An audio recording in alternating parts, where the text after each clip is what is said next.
Hello everybody, welcome to YouTube channel nursing essential. तो आज है हमारा 75 डे चैलेंज का डे 7। तो डे 7 का आज हमारा टॉपिक है इन्फ्लामेशन एंड वुंड हीलिंग। तो अभी इसी वीडियो में हम सिर्फ इन्फ्लामेशन को कवर करेंगे, वुंड हीलिंग करेंगे हम नेक्स्ट वीडियो में। तो अगर हम इन्फ्लामेशन को देखें तो इन्फ्लामेशन बहुत ही इंपॉर्टेंट टॉपिक है सेंट्रल एंड स्टेट एग्ज़ाम दोनों के लिए, और इस पर एक क्वेश्चन आ भी जाता है हर एग्ज़ाम में। तो स्टार्ट करते हैं इन्फ्लामेशन। इन्फ्लामेशन की अगर हम डेफिनेशन देखें तो इन्फ्लामेशन की डेफिनेशन होती है a normal part of the body response to injury और इन्फेक्शन। कोई भी शरीर का ऐसा पार्ट जो किसी इन्फेक्शन और किसी चोट लगने के बाद, इंजरी होने के बाद में जो रिस्पॉन्स करता है, उसे हम बोलते हैं इन्फ्लामेशन। तो ये तो हो गई इन्फ्लामेशन की डेफिनेशन, जो बिल्कुल ईजी थी। नेक्स्ट अगर हम इसके कोजेज़ की बात करें तो इन्फ्लामेशन के जो कोजेज़ हैं वो मेनली चार तरह के होते हैं।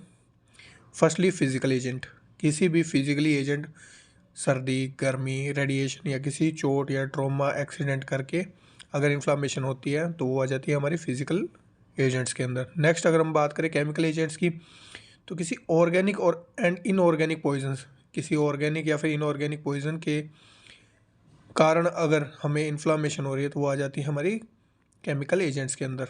नेक्स्ट हम बात करें तो इन्फेक्टिव एजेंट्स। इन्फेक्टिव एजेंट्स के अंदर हमारे जो भी बैक्टीरिया, वायरसेस, टॉक्सिन है, वो सारे इसके अंडर कवर हो जाते हैं। नेक्स्ट आ जाता है फोर्थ, होता है हमारा इम्यूनोलॉजिकल एजेंट। इम्यूनोलॉजिकल एजेंट्स के अंदर क्या होता है? Cell mediated antigen antibody reaction.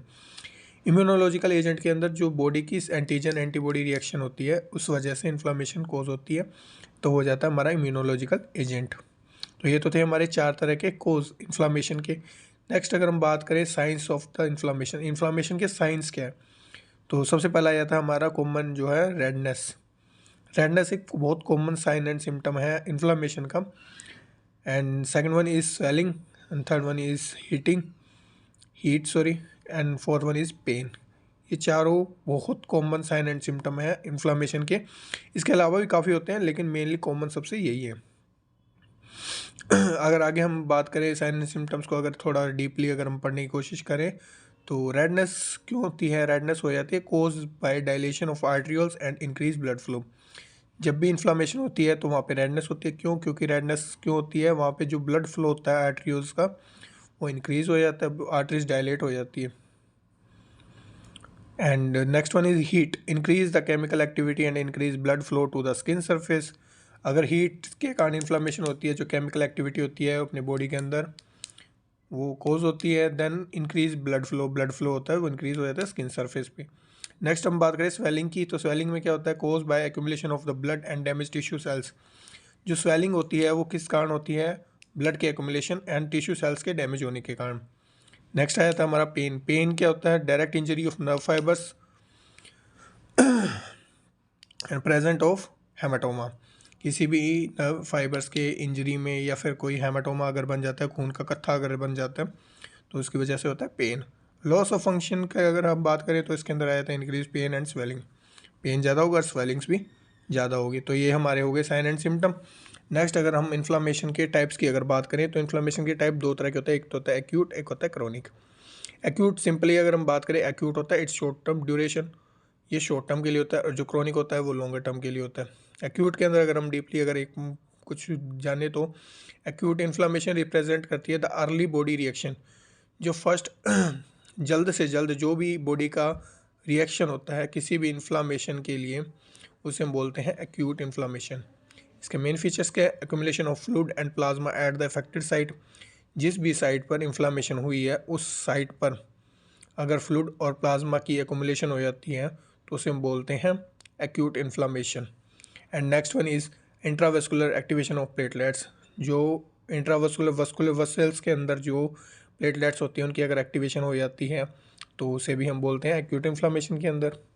Next आया था हमारा polymorphonuclear neutrophils as inflammatory cells. Polymorphonuclear neutrophils का मतलब इसके अंदर न्यूट्रोफिल्स का ही है, जहाँ पर भी इन्फ्लामेशन होती है वहाँ पे न्यूट्रोफिल्स वर्क करती है। तो ये हमारा सिंपल से 3 से 4 हमने पॉइंट इसके अंदर कवर कर लिए एक्यूट इन्फ्लामेशन।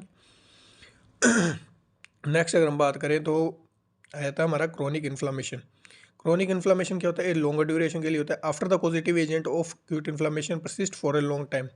अगर कोई पॉजिटिव एजेंट अपनी बॉडी के अंदर, पेशेंट की बॉडी के अंदर क्रोनिक इन्फ्लामेशन काफ़ी लंबे टाइम तक, एक्यूट इन्फ्लामेशन भी अगर काफ़ी लंबे टाइम तक रह जाए तो उसे भी क्रोनिक इन्फ्लामेशन के अंदर ही काउंट किया जाता है। It induce the chronic inflammation from the beginning.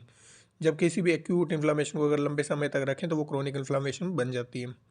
Next हम बात करें इसके अंदर केमिकल मेडिएटर की। जो केमिकल मेडिएटर्स होते हैं इन्फ्लामेशन के अंदर, उनके अंदर क्या होता है क्या नहीं, वो सब हम डिस्कस करते हैं। सबसे पहले बात आ जाती है histamine release by the mast cells. जो हिस्टामिन होता है अपनी बॉडी के अंदर वो रिलीज होता है कहाँ से? मास्ट सेल से। At the site of injury cause vasodilation and vascular permeability. जिस भी साइड पर इंजरी हुई है वहाँ पर जाके जो हिस्टामिन होता है वेसल्स को डायलेट करवाता है एंड वस्कुलर की जो परमेबिलिटी होती है उसको इंक्रीज करवाता है। एंड नेक्स्ट अगर बात करें, kinins are responsible to attract neutrophils. जो बॉडी के अंदर 3 मेन चीज़ें होती है जो इन्फ्लामेशन में होती है। सबसे केमिकल मेडिएटर होते हैं, पहले होता है हिस्टामिन, नेक्स्ट आ जाता है काइनिन्स एंड फिर देन आ जाता है प्रोस्टाग्लैंडिन। जो हिस्टामिन्स की हमने बात कर ली, काइनिन्स की अगर हम बात करें तो काइनिन्स रिस्पॉन्सिबल है to attract neutrophil. Neutrophil cells को अट्रैक्ट करने के लिए सबसे रिस्पॉन्सिबल कौन है? काइनिन्स। देन अगर हम बात करें प्रोस्टाग्लैंडिन्स की, प्रोस्टाग्लैंडिन कोज करते हैं इंक्रीज वेस्कुलर परमेबिलिटी। जो प्रोस्टाग्लैंडिन होते हैं वो इंक्रीज करते हैं वेस्कुलर परमेबिलिटी को। तो ये हमने डिस्कस कर लिए केमिकल मेडिएटर्स जो इन्फ्लामेशन के लिए रिस्पॉन्सिबल होते हैं। सबसे पहले histamine, next kinins and next is prostaglandin. Next हम अगर फेजेस की बात करें इन्फ्लामेशन की, तो इन्फ्लामेशन के 3 फेज होते हैं, फेज़ 1, फेज़ 2, फेज़ 3। फेज़ 1 के अंदर क्या होता है? इन्फ्लामेटरी फेज होता है, रिस्पॉन्स होता है, इसके अंदर क्या होता है? 3 to 5 डेज लगते हैं। एंड नेक्स्ट वन फेज़ 2 के अंदर रिपेयर एंड रीजनरेशन। जो सेल्स में ब्रेक डाउन हुई है, टिश्यू ब्रेक डाउन हुए हैं, उनको रिपेयर और रीजनरेशन के लिए जो टाइम लगता है, जो फेज़ होता है वो होता है फेज़ 2, जिसमें वक्त लगता है 2 to 8 वीक्स। एंड फेज़ 3 की अगर हम बात करें, रीमॉडलिंग एंड मैचुरेशन इसके अंदर आ जाता है, तो इसमें महीनों से लेकर ईयर तक भी लग जाता है, मंथ टू ईयर। तो ये हो गए हमारे तीनों फेज़, फेज़ 1, फेज़ 2, फेज़ 3। इनके अंदर मेनली इसी पे क्वेश्चन आता है, इन्फ्लामेटरी रिस्पॉन्स पे, रिपेयर एंड रीजनरेशन पे एंड रीमॉडलिंग एंड मैचुरेशन पे। नेक्स्ट अगर हम बात करें एक्सुडेट ऑफ इन्फ्लामेशन, इसके अंदर क्या हो सकता है? सबसे पहले इन्फ्लामेटरी एडिमा। इन्फ्लामेटरी एडिमा की अगर हम बात करें तो सबसे पहले इसके अंदर आ जाता है सीरस। जो इन्फ्लामेशन के अंदर एडिमा हो जाता है उसके अंदर आ जाता है सीरस एक्सुडेट। सीरस एक्सुडेट के अंदर क्या होता है? वाटर लाइक एक्सुडेट होता है, एकदम वाटरी लाइक होता है। सीन इन माइनर इंजरी, किसी छोटी इंजरी के अंदर ही सीन होता है। नेक्स्ट आ जाता है हमारा फाइब्रोनस एक्सुडेट, जो क्या होता है? कंटेन करता है फिब्रिन। नेक्स्ट हम बात करें तो प्लूरेंट एक्सुडेट होता है, जिसके अंदर क्या होता है? पस फॉर्मेशन हो जाती है, क्रीमी वाइट कलर के एक्सुडेट होते हैं, जो डेड न्यूट्रोफिल्स के बनते हैं, सीन इन बैक्टीरियल इन्फेक्शन। तो प्लूरेंट एक्सुडेट की अगर हम बात करें तो डायरेक्टली इसको हम एज अ पस बोल सकते हैं, जो किसी भी चोट लगने के बाद में वहाँ पे जब न्यूट्रोफिल इकट्ठे हो जाते हैं तो वो पस की फॉर्म में आ जाते हैं, जो कि क्रीमी वाइट कलर की होती है। एंड फिब्रिन एक्सुडेट में क्या होता है? जो फिब्रिन कंटेन करती है। एंड सीरस वोट एक्सुडेट में क्या होता है? वो वाटर लाइक एक्सुडेट होते हैं, सीन होते हैं किसी भी छोटी इंजरी में।